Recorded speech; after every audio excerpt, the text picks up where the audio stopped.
క్రీస్తునందున్న ప్రియులకు ప్రేమతో వందనాలు తెలియజేస్తున్నాను. ఏప్రిల్ నెల 20వ తేదీ 2025. ఈ రోజు దేవుడు మనకు చేస్తున్న వాగ్దానం ఏమిటనగా రోమాపత్రిక 4వ అధ్యాయము 25వ వచనం.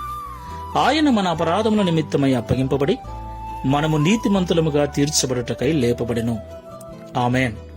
నా ప్రియమైన సహోదరి సహోదరులారా, ఈ మాటలు వింటున్న మీకందరికీ మొదటగా మన రక్షకుడైన యేసుక్రీస్తు ప్రభుల వారి పునరుద్ధాన దినపు శుభాకాంక్షలు తెలియజేస్తున్నాను. దేవునికి మహిమ కలుగునుగాక. ప్రియులారా, అందరూ బాగున్నారు కదా? మీరందరూ బాగుండాలని ప్రభు సన్నిధిలో ప్రతిదినం ప్రార్థిస్తూ ఉన్నాను. ఈ కృపను నాకు అనుగ్రహించిన దేవునికి స్తోత్రాలు స్తుతులు చెల్లిస్తున్నాను. దేవునికి మహిమ కలుగునుగాక. ప్రియులారా, ఈ రోజు యేసుక్రీస్తు ప్రభుల వారు పునరుద్ధానము చెందిన దినం. పునరుద్ధానం అనగా తిరిగి లేపబడటం, తిరిగి బ్రతకటం. ఈ ప్రపంచ చరిత్రలో యేసుక్రీస్తు ప్రభుల వారు ఒక్కరే చనిపోయి మరణాన్ని గెలిచి తిరిగి లేచిన ఏకైక దేవుడు. దేవునికి మహిమ కలుగునుగాక. ఇంతకైనా ఎందుకు మరణించాడు మనకు తెలుసు.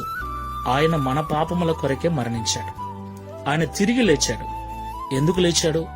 వాక్యం ఇలాగూ సెలవిస్తుంది, ఆయన మన అపరాధముల నిమిత్తం అప్పగింపబడి మనము నీతిమంతులుగా తీర్చబడుటకై లేపబడెను అని.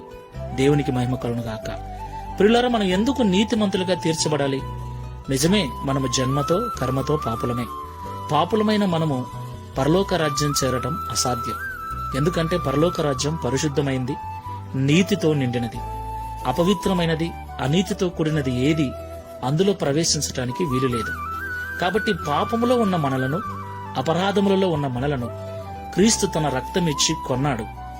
తన ప్రాణము ద్వారా, తన రక్తము ద్వారా మనల్ని పరిశుద్ధపరిచి నీతిమంతులుగా చేశాడు. ఇప్పుడు దేవుని Download ShareChat.